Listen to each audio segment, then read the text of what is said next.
Second law के बारे में कि न्यूटन का सेकंड लॉ जो होता है वो क्या कहता है या कौन सी चीज बताता है।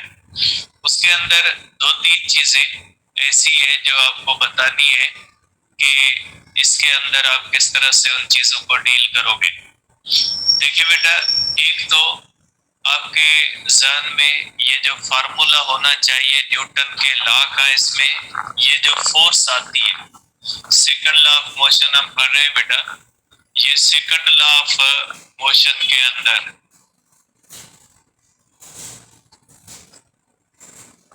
सेकंड लॉ ऑफ मोशन के अंदर हम ये पढ़ते हैं कि जब किसी भी बॉडी के ऊपर फोर्स लगती है और एक्सीलेशन पैदा होती है, तो ये जो एक्सीलेशन पैदा होती है फोर्स अपॉन मास होती है।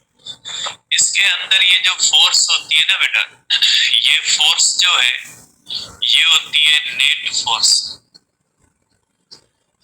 ठीक है, अब ये नेट फोर्स होती है कि किसी भी बॉडी के ऊपर लगने वाली जो सब फोर्सेस होती है उन सब फोर्सेस का सम होती है। तो आप ये भी कह सकते हैं कि बॉडी के ऊपर लगने वाली सब फोर्सेस का जो सम होता है वो ये फोर्स होती है। आप इसको इस तरह भी लगा सकते हैं या लिख सकते हैं कि किसी भी बॉडी के ऊपर जब हम न्यूटन का सेकंड लॉ लगाते हैं, acceleration is equal to force upon mass, तो उसके अंदर जो हम फोर्स डालते हैं वो नेट फोर्स होती है या सम ऑफ ऑल फोर्सेस जो होती है, उसी के हिसाब से हम इस फोर्स को कहते हैं और ये अनबैलेंस्ड फोर्स भी कहलाती है बेटा। तो ये पहली बात है। दूसरी बात आपको ये समझनी है कि बेटा ये जो हमारे पास होती है, एक होती है एक्सटर्नल फोर्स बेटा। ठीक है, ये एक्सटर्नल फोर्स क्या होती है बेटा? देखिए बेटा, एक्सटर्नल फोर्स का मकसद है फोर्स which can change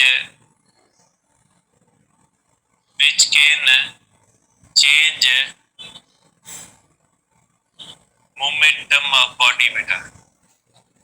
कोई भी ऐसी फोर्स जो बॉडी के मोमेंटम को चेंज कर सके उसको एक्सटर्नल फोर्स कहा जाता है।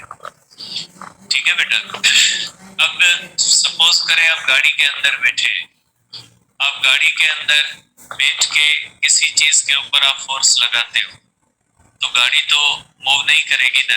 आप गाड़ी के अंदर बैठे हो और गाड़ी के अंदर बैठ के अंदर से आप गाड़ी के ऊपर फोर्स लगा रहे हो, तो ऐसा तो नहीं होगा कि गाड़ी मूव करना शुरू कर दे बेटा। ये जो गाड़ी के अंदर बैठ के गाड़ी के ऊपर फोर्स लगाने का जो प्रोसेस होता है, ये जो फोर्स होती है इसको कहा जाता है इंटरनल फोर्स। और इंटरनल फोर्स जो होती है बेटा कभी भी मोमेंटम को चेंज नहीं कर सकती, और इसके अंदर मोमेंटम की चेंज जीरो होती है, और मोमेंटम की चेंज जीरो होती है तो ये फोर्स इंटरनल फोर्स कहलाती है, और ये फोर्स भी एक्सीलेशन पैदा नहीं कर सकती।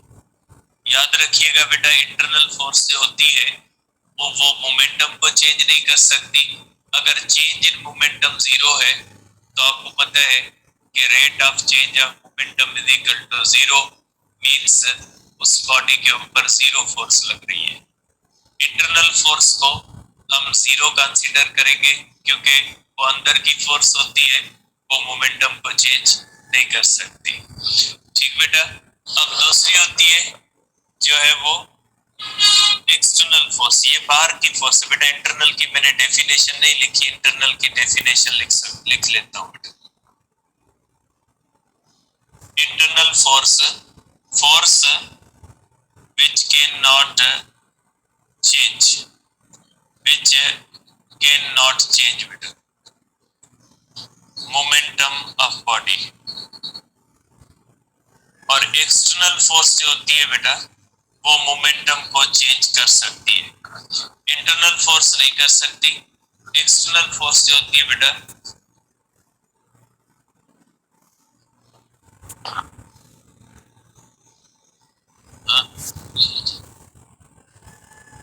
इंटरनल फोर्स जो होती है बेटा वो अंदर की फोर्स होती है। एक्सटर्नल फोर्स का मकसद है जब आप गाड़ी से बाहर खड़े होके गाड़ी के ऊपर फोर्स लगाएं तो वो एक्सटर्नल फोर्स बन जाती है। एक्सटर्नल फोर्स जो होती है वो मोमेंटम को चेंज कर सकती है, जबकि इंटरनल फोर्स जो होती है वो मोमेंटम को चेंज नहीं कर सकती। गाड़ी के अंदर बैठ के जो फोर्स लगाते हैं वो इंटरनल फोर्स होती है। गाड़ी से बाहर निकल के गाड़ी को धक्का लगाए वो एक्सटर्नल फोर्स बन जाती है। तो एक्सीलरेशन जो आती है बेटा, उसके अंदर इंटरनल फोर्स का कोई भी रोल नहीं होता, क्योंकि इंटरनल जो फोर्स होती है वो एक्सीलरेशन पैदा नहीं कर सकती, क्योंकि इंटरनल जो फोर्स होती है वो मोमेंटम को चेंज नहीं कर सकती बेटा। तो ये बात ध्यान में रखिएगा बेटा। अब ये जो होती है बेटा, इसके अंदर आपको मुख्तलिफ कंडीशंस दी जा सकती है, ठीक है, कि नेट फोर्स किस तरह से आप कैलकुलेट करोगे बेटा। सपोज करें बेटा कि इस तरह से आपको कहा जाए कि इस तरह से पहली कंडीशन अगर आपको दी जाए कि अगर सपोज करें बेटा कि फोर्स को इस तरह से दिया जाता है बेटा, is equal to F X I plus F Y J plus F Z के फोर्स को कंपोनेंट्स में दिया जाता है बेटा, ठीक है। जैसे हम इस तरह से करते हैं बेटा कि फोर्स जो होती है is equal to 2i plus 3j plus 2 के इस तरह से दी जाए, तो बेटा इसके अंदर आप एक्सीलरेशन कैसे फाइंड करोगे। देखिए बेटा, इसके अंदर अगर आप acceleration along x axis find करोगे तो आप करोगे एफ एक्स अपॉन एम, अगर y की तरफ करोगे तो एफ वाई अपॉन एम, और अगर z की तरफ करोगे तो acceleration along z is equal to F Y upon z। इस तरह से आप अकेले अकेले डायमेंशंस के अंदर आप इसकी एक्सीलरेशन फाइंड कर सकते हैं, ठीक है। अगर आपसे टोटल एक्सीलरेशन पूछी जाए तो टोटल एक्सीलरेशन को आप इस तरह से भी कर सकते हैं बेटा। आप इस तरह से कर सकते हैं कि ये बेटा F X square plus F Y square plus F Z square upon M, इस तरह भी कर सकते हैं बेटा कि जो नेट मैग्नीट्यूड होता है फोर्स का, इसी तरह से भी कर सकते हैं। तो बेटा आप इस तरह से या आप इस तरह भी कर सकते हैं बेटा, जो रिजल्टेंट होती है इस तरह भी आप कर सकते हैं बेटा कि एक्स स्क्वायर प्लस ए वाई स्क्वायर प्लस ए जेड स्क्वायर, इस तरह भी कर सकते हैं। तो बेटा आप इसको इस सेंस में देखोगे कि जब कोई भी बॉडी इस तरह से बेटा, जब फोर्स के इस तरह से कंपोनेंट्स दिए जाते हैं तो एक्सीलरेशन डिफरेंट एक्सिस पे उसी कंपोनेंट की वजह से पैदा होती है। तो बेटा आप इसको इस सेंस में डील कर सकते हैं कि जब फोर्स को कंपोनेंट्स में दिया जाए तो आप इसको इस तरह से सॉल्व करेंगे।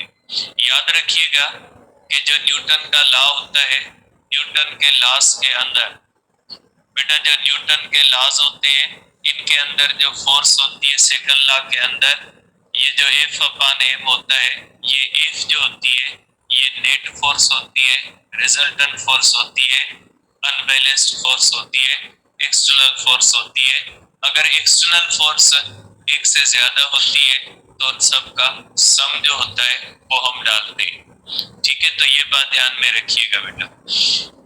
अब दूसरी कंडीशन इसके अंदर ये आ सकती है बेटा कि अगर इस तरह से एक ऑब्जेक्ट है, इसके ऊपर अगर इस तरह से फोर्स लगती है बेटा, अगर हमारे पास बेटा इस तरह से फोर्स लग रही है इसके ऊपर और इसके अंदर अगर फ्रिक्शन भी है बेटा, और इसके अंदर यहां से आप कह सकते हैं कि बेटा इसके ऊपर फ्रिक्शन भी है, अगर आपसे इस तरह से एक्सीलरेशन पूछी जाए बेटा, ठीक है, तो आप क्या करोगे, इस तरह से फोर्स के दो कंपोनेंट बनेंगे, एक फोर्स का कंपोनेंट एफ वाई बनेगा और दूसरा फोर्स का कंपोनेंट Fx बनेगा। अब देखिए ये जो फोर्स होती है ये नेट फोर्स होती है। यहाँ पे बेटा जो एक्सीलेशन होगी ये हो जाएगी F नेट अपॉन m बेटा। और आपको पता है यहाँ पे दो फोर्सेस एक दूसरे के अपोजिट लग रही है, Fx इस तरफ लग रही है और फोर्स ऑफ फ्रिक्शन इस तरफ लग रही है। तो बेटा नेट फोर्स हो जाएगी is equal to Fx minus force of friction upon m बेटा। इस तरह से आप इसको निकाल सकते हैं कि Fx minus force of friction जो है वो अपॉन m करोगे। अब इसके अंदर अगर फोर्स ऑफ फ्रिक्शन 0 है तो एक्सीलेशन को फाइंड कर सकते हैं Fx अपॉन m। दोनों तरह से बेटा आप कर सकते हैं ये। अगर फ्रिक्शन 0 है तो इस तरह से करोगे, अगर फ्रिक्शन 0 नहीं है तो इस तरह से आप इसको कर सकते हैं बेटा। ठीक है, तो ये जो सेंस होता है इस सेंस में कर सकते हैं। लेकिन बेटा यहाँ पे फोर्स ऑफ फ्रिक्शन के अंदर भी मसला होता है। देखिए बेटा अगर फ्रिक्शन मौजूद है ना तो यहाँ पे फ्रिक्शन कैसे कैलकुलेट करोगे बेटा, यहाँ पे फ्रिक्शन कैसे कैलकुलेट करोगे, यहाँ पे फ्रिक्शन को कैलकुलेट करना भी मसला होता है बेटा। देखिए यहाँ पे होता है बेटा वेट डाउनवर्ड लगता है, नॉर्मल रिएक्शन अपवर्ड लगता है। आप इस कंडीशन के अंदर देख सकते हैं बेटा कि नॉर्मल रिएक्शन और Fy का डायरेक्शन जो होता है वो सेम होता है और ये W नीचे होता है। तो आप यहाँ पे कर सकते हैं normal reaction plus Fy is equal to W। बेटा नॉर्मल रिएक्शन और Fy का डायरेक्शन बेटा सेम है, ठीक है, और W जो होता है बेटा वो नीचे होता है। तो यहाँ पे नॉर्मल रिएक्शन हो जाएगा W माइनस Fy बेटा। और आपको पता है कि यहाँ पे फ्रिक्शन जो होती है बेटा, फ्रिक्शन होती है बेटा म्यू इंटू आर। तो फ्रिक्शन यहाँ पे हो जाएगी बेटा म्यू और नॉर्मल रिएक्शन हो जाएगा बेटा W माइनस Fy। तो फोर्स ऑफ फ्रिक्शन को यहाँ पे आप कैलकुलेट करोगे W माइनस Fy बेटा। फ्रिक्शन इस तरह से कैलकुलेट होगी और इस फार्मूले के अंदर डालोगे तब जाके एक्सीलेशन आएगी। ये बेटा इसके अंदर नेट फोर्स को निकालना इतना आसान नहीं है। ये जो केस होता है जिसके अंदर सम एंगल बनती है, ये अगर फ्रिक्शन 0 है तो सिंपल है, इजी है। लेकिन अगर फ्रिक्शन 0 नहीं है तो नेट फोर्स हो जाएगी Fx minus force of friction. और यहाँ पे फोर्स ऑफ फ्रिक्शन जो होती है वो म्यू इंटू आर नहीं लगेगी, क्योंकि यहाँ पे नॉर्मल रिएक्शन बेटा इस कंडीशन के अंदर बेटा, इस कंडीशन के अंदर बेटा, इस कंडीशन के अंदर नॉर्मल रिएक्शन जो होता है बेटा लेस देन वेट होता है। मैंने आपको पहले भी कहा था कि नॉर्मल रिएक्शन हमेशा वेट के बराबर हो जरूरी नहीं होता। ठीक है, नॉर्मल रिएक्शन जो होता है वो वेट के बराबर भी हो सकता है और वो वेट से कम भी हो सकता है और वो वेट से ज्यादा भी हो सकता है। मैंने ये इसका ये लिख दिया है बेटा, ठीक है। और ये जो होती है बेटा ये इसकी एंगल होती है बेटा थीटा। तो ये आप इसको इस तरह से डील करोगे कि अगर फ्रिक्शन दी जाती है तो आप इसको इस तरह से डील करोगे, अगर फ्रिक्शन नहीं दी जाती तो फिर आप सिंपली इसको इस तरह से कर दोगे बेटा, ठीक है। क्योंकि न्यूटन के लॉ के अंदर नेट फोर्स आती है और नेट फोर्स को डिफरेंट सिचुएशंस के अंदर निकालना थोड़ा मुश्किल होता है बेटा। अब देखिए तीसरी कंडीशन में बनाता हूँ, तीसरी कंडीशन ये बनाता हूँ बेटा, थर्ड कंडीशन है बेटा। थर्ड कंडीशन ये होती है कि सपोज करें एक बॉडी है बेटा इस तरह से, इस बॉडी के ऊपर जो फोर्स लग रही है बेटा ये फोर्स इस तरफ लग रही है बेटा, ठीक है। वो फोर्स ऊपर की तरफ लग रही थी बेटा, ये फोर्स जो है ये नीचे की तरफ लग रही है बेटा। ये जो फोर्स लग रही है ये फोर्स नीचे की तरफ लग रही है, ठीक है बेटा। अब अगर आप देखते हैं बेटा, तो इस फोर्स के भी दो कंपोनेंट होंगे बेटा। ये जो कंपोनेंट होगा ये एफ एक्स कंपोनेंट होगा, ये हो जाएगा बेटा एफ वाई कंपोनेंट होगा। और बॉडी बेटा एफ एक्स मतलब इस तरफ एक्ट कर रहा है बॉडी के ऊपर, और यहाँ पे अगर फ्रिक्शन है तो फ्रिक्शन यहाँ पे एक्ट करेगी बेटा। फ्रिक्शन हमेशा opposite to the direction of motion होती है। तो इस कंडीशन के अंदर भी एक्सीलेशन हो जाएगी बेटा F X minus force of friction upon M बेटा।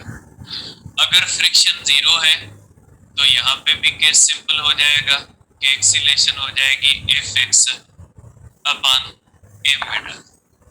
लेकिन बेटा यहाँ पे देख ले कि वेट डाउनवर्ड है बेटा, और एफ वाई का डायरेक्शन भी डाउनवर्ड है बेटा, और नॉर्मल रिएक्शन का डायरेक्शन अपवर्ड है बेटा।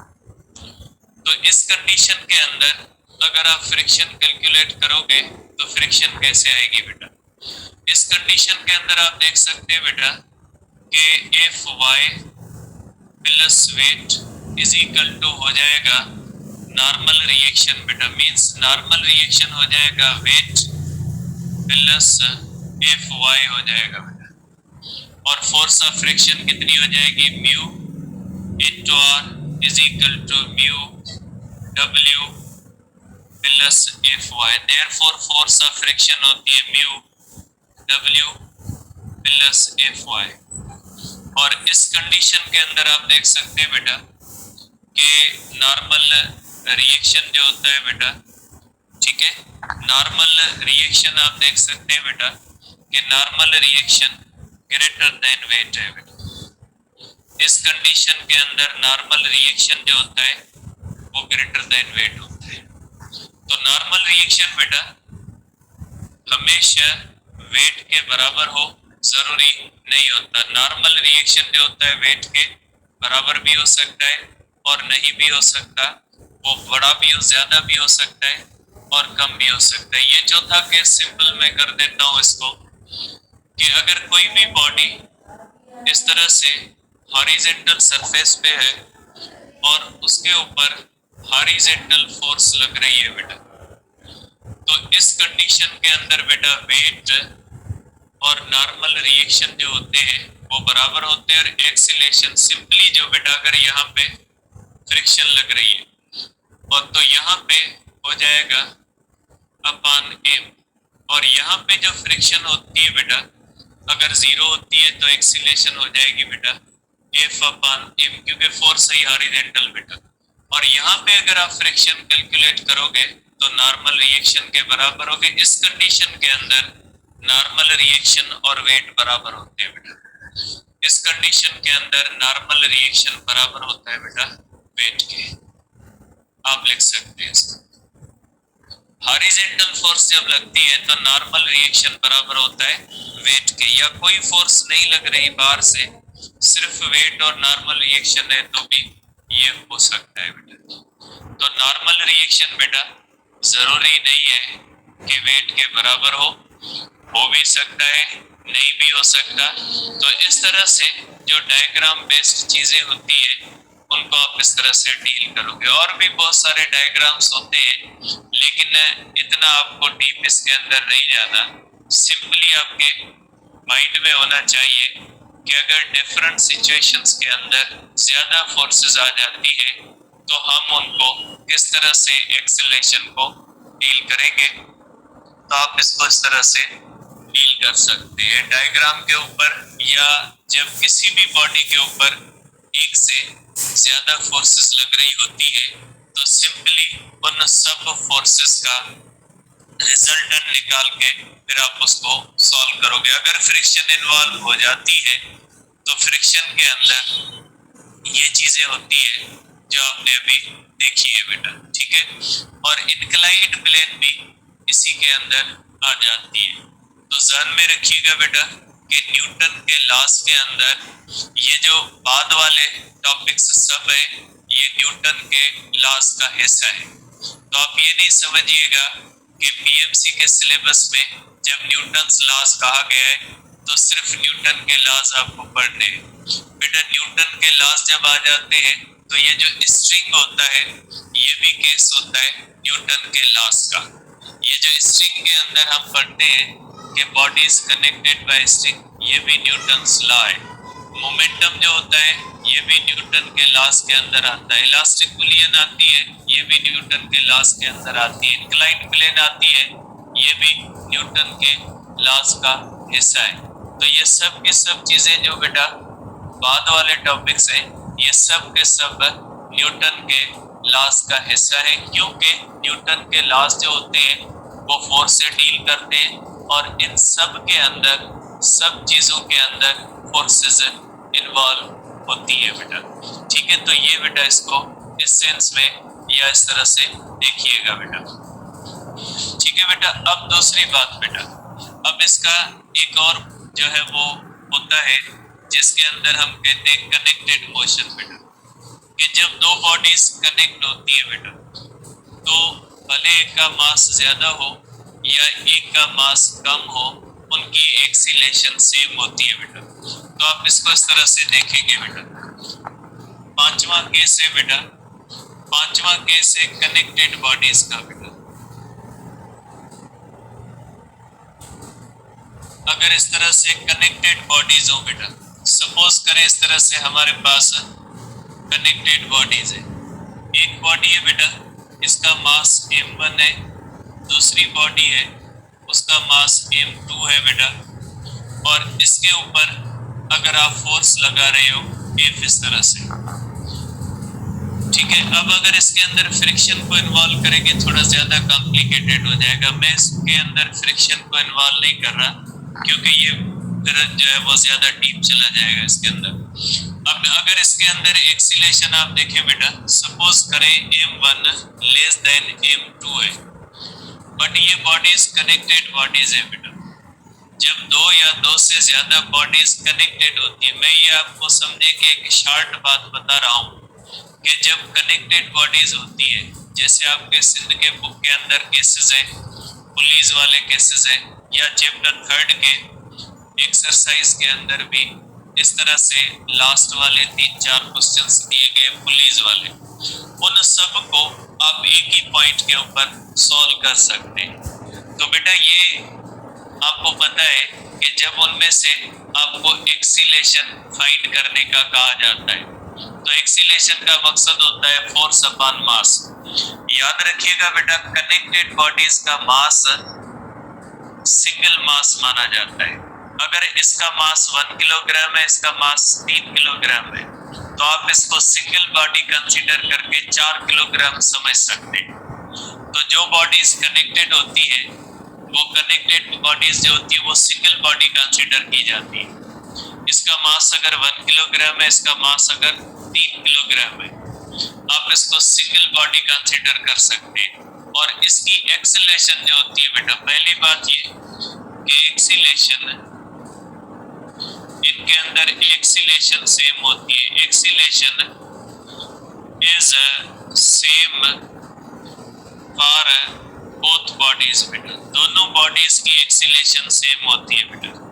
अब आपके माइंड में होगा कि एक का मास बड़ा है, एक का मास छोटा है, तो न्यूटन का लॉ कहता है कि acceleration is inversely proportional to the mass. तो छोटी बॉडी के अंदर ज्यादा होनी चाहिए, बड़ी बॉडी के अंदर कम होनी चाहिए। तो बेटा इसकी मैंने आपको एक लास्ट बात बता दी कि दो बॉडीज जब या 3 हो, 4 हो, 5 हो, जब ये इस तरह से कनेक्टेड होंगी तो उनको सिंगल माना जाएगा। जब सिंगल माना जाएगा तो उसके हर हिस्से के अंदर एक्सीलेशन सेम होगी। फॉर एग्जांपल बेटा, अगर कोई भी गाड़ी है, उसके मुख्तलिफ पार्ट्स होते हैं, उसके व्हील्स होते हैं, उसका इंजन होता है, उसकी बॉडी होती है, स्टीयरिंग होता है, सीट्स होती है, मुख्तलिफ उसके कंपोनेंट्स होते हैं। लेकिन जब वो गाड़ी मूव कर रही होती है तो सबकी एक्सीलेशन सेम होती है, क्योंकि वो सब एक दूसरे से कनेक्टेड होती है। इसी तरह से जब ये इस तरह से बॉडीज कनेक्टेड होती है तो ये सिंगल बॉडी की तरह बिहेव करती है, इसलिए इन सब की एक्सीलरेशन जो होती है वो सेम होती है। ठीक है, तो इसकी एक्सीलरेशन आप इस तरह से फाइंड करोगे कि F upon m1 plus m2। तो इसके अंदर ये जो मास आता है ना बेटा, न्यूटन के लॉ के अंदर ये टोटल मास आता है। इसके अंदर ये जो मास आता है, जिस तरह से फोर्स जो होती है ये सम ऑफ ऑल फोर्सेस होती है, इसी तरह से ये जो न्यूटन के लॉ के अंदर मास आता है ये सम ऑफ ऑल मासेस आता है। आप कैलकुलेट कर सकते हैं acceleration is equal to F upon m1 plus m2, इस तरह से कंसीडर कर सकते हैं बेटा। ठीक है, आप इसको इस तरह से इस सेंस में देख सकते हैं बेटा। एक और केस होता है बेटा इसके अंदर कि अगर इस तरह से ये बेटा टेस्ट के अंदर भी आया था केस कि इस तरह से अगर आपको कहा जाए बेटा कि एक मास बड़ा है एक मास छोटा है बेटा, m1 और m2 है। ठीक है बेटा, अगर इनके ऊपर इस तरह से फोर्स लगती है F, ठीक है, दोनों एक दूसरे से जुड़े हुए हैं बेटा। इस तरह से अगर इस तरह से हम फोर्स लगाए बेटा तो इनकी एक्सीलरेशन भी क्या हो जाएगी, is equal to F upon m1 plus m2। तो बेटा कोई भी ऐसी कंडीशन जिसके अंदर इस तरह से बॉडीज एक दूसरे के साथ जुड़ी हुई होती है, तो उन बॉडीज की एक्सीलरेशन को कैलकुलेट करते हुए दोनों बॉडीज का जो है वो इस तरह से जो है वो मास आपस में जो है वो ऐड करके रखा जाएगा। तो आप इसको इस सेंस में बेटा देख सकते हैं, न्यूटन के सेकंड लॉ के अंदर आप जो फोर्स अपॉन मास करते हैं तो उस फोर्स का मकसद होता है उस बॉडी के ऊपर लगने वाली सब की सब फोर्सेस की सम नेट फोर्स या रिजल्टेंट ऑफ ऑल फोर्सेस। और उस बॉडी के अंदर जो उस फार्मूले के अंदर मास दिया गया है वो उन सब बॉडीज का मास कंसीडर किया जाएगा जो एक दूसरे के साथ जुड़ी हुई होती है। एक बात याद रखिएगा बेटा कि जब इस तरह से इन दोनों बॉडीज का या इन दोनों बॉडीज की एक्सीलरेशन सेम होती है, लेकिन अगर इन दोनों बॉडीज के ऊपर इंडिविजुअली फोर्स कैलकुलेट करनी अगर हम करना चाहें तो इनके ऊपर जो फोर्स होगी वो डिफरेंट लगेगी, फोर्स सेम नहीं लगती। इस केस के अंदर बेटा देखिए इसकी एक्सीलरेशन 2 है, इसकी एक्सीलरेशन 2 है, लेकिन दोनों के मासेस डिफरेंट है, देयरफॉर दोनों के लिए एक्सीलरेशन जो होगी ना वो डिफरेंट आएगी। एक्सीलरेशन फोर्स जो आएगी वो डिफरेंट आएगी। एक्सीलरेशन सेम है तो फोर्स दोनों के लिए क्या आएगी, डिफरेंट आएगी। बहरहाल ये इतना डीप अपने पास है नहीं, आप इसको सिंपल तरीके से इस तरह से समझे कि न्यूटन के लॉ के अंदर मुख्तलिफ जो केसेस होते हैं उन केसेस के अंदर आप एक्सीलरेशन को किस तरह से कैलकुलेट कर सकते हैं बेटा। ठीक है, अब बेटा हम अपना नेक्स्ट टॉपिक डिस्कस करते हैं जिसके अंदर हम पढ़ेंगे कि न्यूटन का थर्ड लॉ हमें क्या कहता है। थर्ड लॉ ऑफ मोशन के बारे में डिस्कस करेंगे कि थर्ड लॉ ऑफ मोशन हमें क्या बताता है बेटा।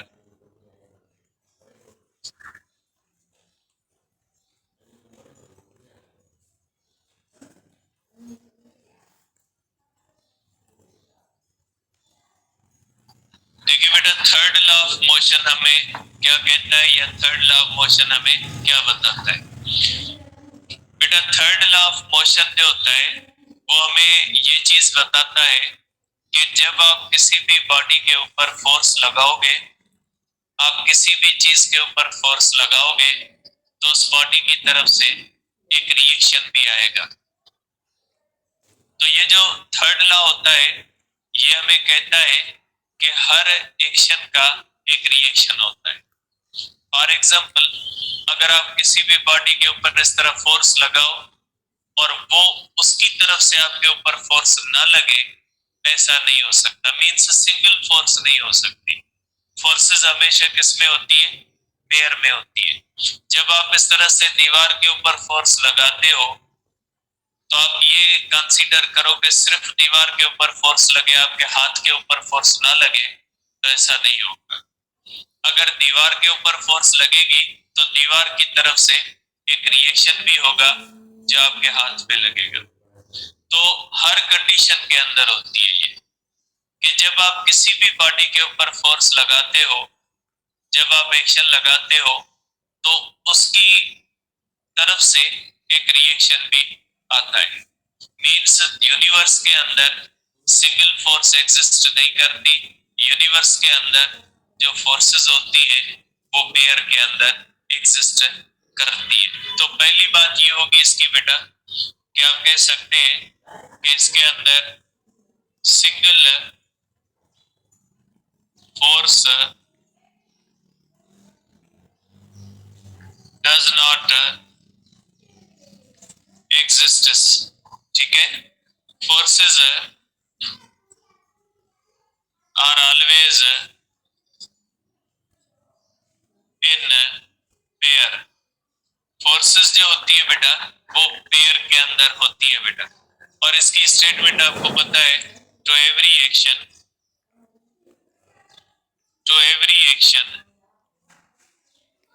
There is equal and opposite reaction बेटा।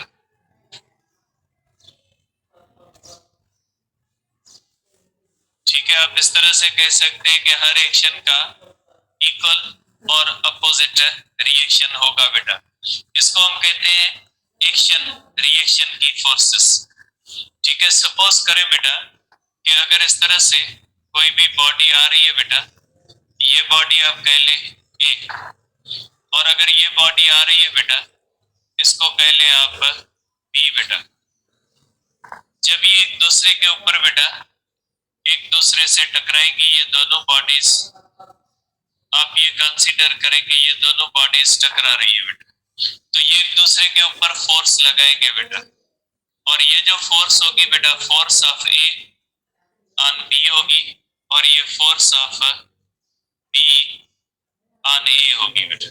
ये ए बॉडी इस बॉडी के ऊपर इस तरफ फोर्स लगाएगी, और ये बी बॉडी इसके ऊपर इस तरफ फोर्स लगाएगी। तो आप कह सकते हैं कि force of A on B is equal to negative of force of B on A बेटा। ये इसकी होती है मैथमेटिकल स्टेटमेंट। इसकी आप कह सकते हैं कि एक बॉडी दूसरी बॉडी के ऊपर जब फोर्सेस लगाती है तो ये जो होती है इक्वल इन मैग्नीट्यूड होती है और अपोजिट इन डायरेक्शन होती है। अब इसके अंदर एक और भी बात याद रखिएगा बेटा कि अगर हम इसका लेते हैं कि बॉडी ए जो है इसकी फोर्स बी के ऊपर है और बॉडी बी का रिएक्शन ए के ऊपर है। अगर आप बॉडी ए की फोर्स को एक्शन माने और बॉडी बी की फोर्स को रिएक्शन माने, तो बॉडी ए क्या एक्शन बी के ऊपर है और बी का रिएक्शन ए के ऊपर है। तो एक्शन एक बॉडी के ऊपर होता है, रिएक्शन दूसरी बॉडी के ऊपर होता है। ऐसा नहीं है कि एक्शन और रिएक्शन एक ही बॉडी के ऊपर हो, ऐसा नहीं होता। ठीक है, ये एक्शन एक बॉडी के ऊपर होता है और रिएक्शन जो होता है वो दूसरी बॉडी के ऊपर होता है। आप कह सकते हैं कि action and reaction act on different bodies बेटा। एक्शन और रिएक्शन दोनों जो होते हैं बेटा वो डिफरेंट बॉडीज पे एक्ट कर रहे होते हैं। ऐसा नहीं है कि एक्शन भी उसी के ऊपर है, रिएक्शन भी उसी के ऊपर है, ऐसा नहीं है। अगर आप दीवार के ऊपर फोर्स लगाते हो तो दीवार के ऊपर आपका एक्शन होगा और दीवार की तरफ से आपके हाथ पे जो होगा वो रिएक्शन होगा। तो बेटा इस तरह से ये होते हैं, न्यूटन का थर्ड लॉ हमें कहता है कि फोर्सेस हमेशा पेयर के अंदर रहती है। और जब इस तरह से एक बॉडी के ऊपर एक्शन होता है तो उस बॉडी की तरफ से इक्वल और अपोजिट रिएक्शन होता है। इसका मतलब ये हुआ कि यूनिवर्स के अंदर जो फोर्सेस होती है वो हमेशा पेयर के अंदर रहती है, सिंगल फोर्स एग्जिस्ट नहीं करेगी। तीसरी बात कि एक्शन और रिएक्शन जो होते हैं वो डिफरेंट बॉडीज पे एक्ट करते हैं। एक्शन और रिएक्शन एक ही बॉडी के ऊपर एक्ट नहीं करते बेटा। एक्शन एक बॉडी के ऊपर होता है और रिएक्शन जो होता है वो दूसरी बॉडी के ऊपर होता है। तो ये हो गए बेटा न्यूटन के तीनों लॉज जिनके बारे में हमने डिस्कस किया। फर्स्ट लॉ के बारे में डिस्कस किया, सेकंड लॉ के बारे में डिस्कस किया और थर्ड लॉ के बारे में भी डिस्कस किया। बेटा आज मैं आप लोगों को आज या कल न्यूटन के लॉज के जो सिंपल सिंपल से क्वेश्चन होंगे वो आपको भेजूंगा। जिस तरह से मैंने ग्राफ वाले आपको भेजे थे तो उनकी प्रैक्टिस कर लीजिएगा ताकि ये चीजें आपके माइंड में क्लियर हो जाए। ठीक है, सही कौन करेगा?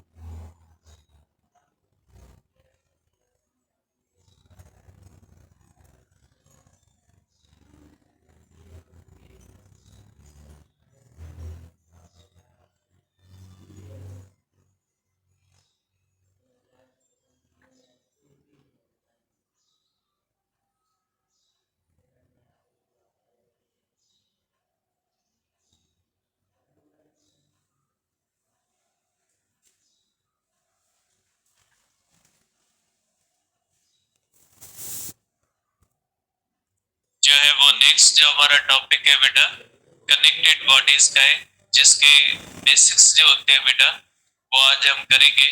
बाकी उनको डिटेल में हम कल डिस्कस करते हैं बेटा। तो बेटा अब हमारे पास जो हमारा नेक्स्ट टॉपिक है उसको कहा जाता है बेटा कनेक्टेड मोशन। ठीक है, अब ये कनेक्टेड मोशन क्या होती है बेटा?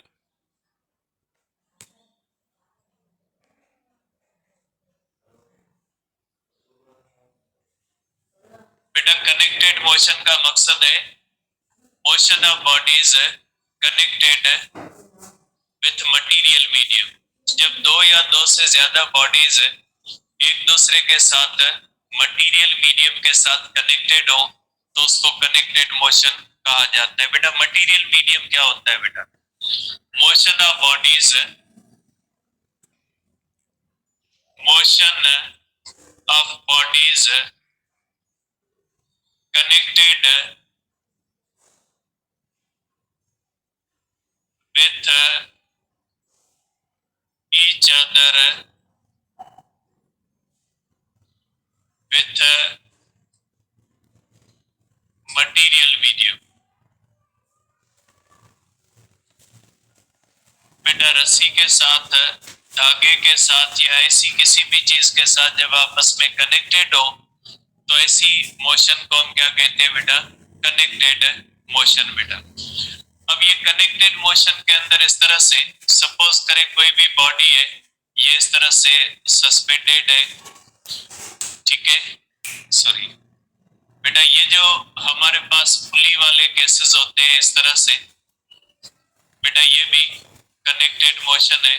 सपोज करें बेटा इस तरह से दो बॉडीज इस तरह से आपस में जुड़ी हुई हो तो ये भी कनेक्टेड मोशन है बेटा।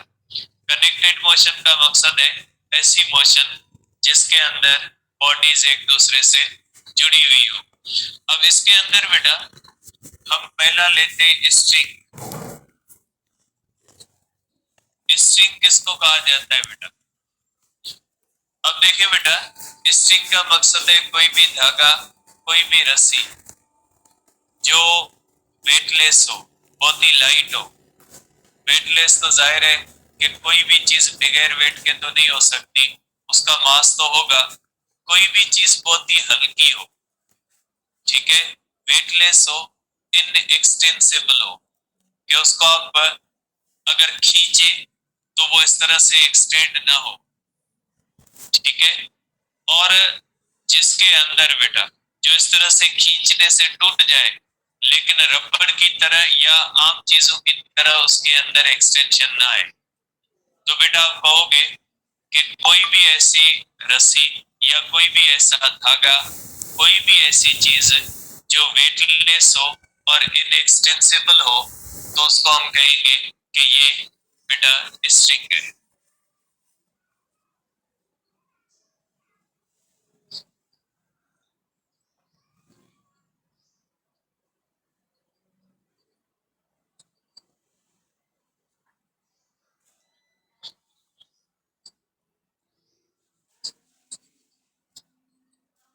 ठीक है, इस तरह से कह सकते हैं। दूसरा होता है बेटा इसके अंदर टेंशन। टेंशन क्या होता है बेटा? देखिए बेटा, टेंशन का मकसद होता है कि ये जो स्ट्रिंग होता है, इसको जब इस तरह से खींचते हैं तो ये होता है बेटा एक्शन। और according to the Newton's third law, इसके अंदर एक रिएक्शन पैदा होता है जिसको हम कहते हैं टेंशन। कि जब धागा कोई रस्सी इस तरह से खींचते हैं तो उसके अंदर जो रिएक्शन पैदा होता है according to the Newton's third law, तो ये जो होता है इसको हम कहते हैं टेंशन। टेंशन वो रिएक्शन होता है जो किसी भी स्ट्रिंग को खींचने की वजह से उसके अंदर पैदा होता है। किसी भी धागे को खींचने की वजह से जो रिएक्शन पैदा होता है उसको कहा जाता है टेंशन। तो आप कह सकते हैं कि reaction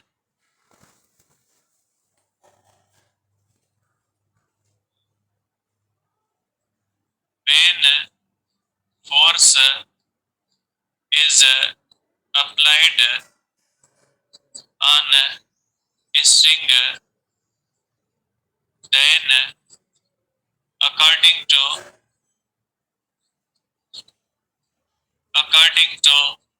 third law of motion, reaction is produced,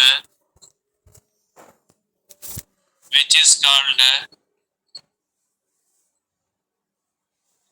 tension। Reaction पैदा होता है जिसको क्या कहा जाता है बेटा? जिसको कहा जाता है टेंशन। टेंशन वो होता है बेटा, टेंशन जो है वो रिएक्शन होता है जो किसी भी स्ट्रिंग के अंदर पैदा होता है बेटा। ठीक है, अब इसके कनेक्टेड मोशन के केसेस है, कल करेंगे। आपकी बेटा केमिस्ट्री की क्लास है। ठीक है, इसके बाद आपकी बेटा 9 बजे जैसे इंटर की क्लास होती है वो अपने टाइम पे होगी। तो एंट्री टेस्ट वाले बेटा 9 बजे के बाद आपकी इंटर की क्लास होगी चैप्टर 19 की। बाकी हाफ एंट्री वाले या अभी जो है वो आप